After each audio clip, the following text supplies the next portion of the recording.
Sabit kütləli ideal qaz üzərində aparılan proseslər PT koordinatlarında verilmişdir. Bu prosesləri PV koordinatlarında çəkin. Qrafikin 1-2 hissəsi P oxuna perpendikulyardır. Deməli, təzyiq sabitdir. Burada da P oxu olduğuna görə, burada da qrafikin 1-2 hissəsi deməli P oxuna perpendikulyar olmalıdır. Burada istiqamət temperaturun artması yönündədir. Təzyiq sabit olduğunda həcmlə temperatur düz mütənasib olur. Yəni, temperatur artırsa, həcm də artmalıdır. Deməli, 1-2 istiqaməti bu yöndə olmalıdır. 2-dən 3-ə olan hissədə bu qrafikin uzantısı koordinat başlanğıcından keçir. Deməli, təzyiq temperaturla düz mütənasibdir. Bu vaxt həcm sabit olur.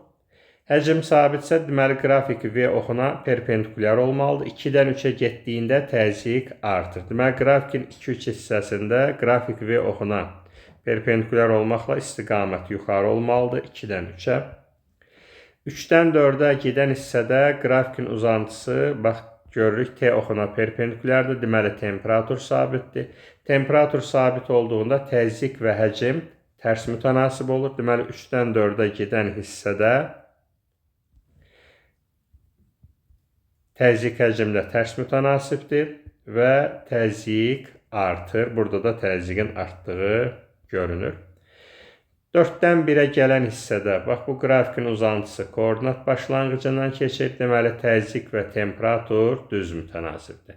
Təzyiq və temperatur düz mütənasibsə, deməli, həcm sabitdir.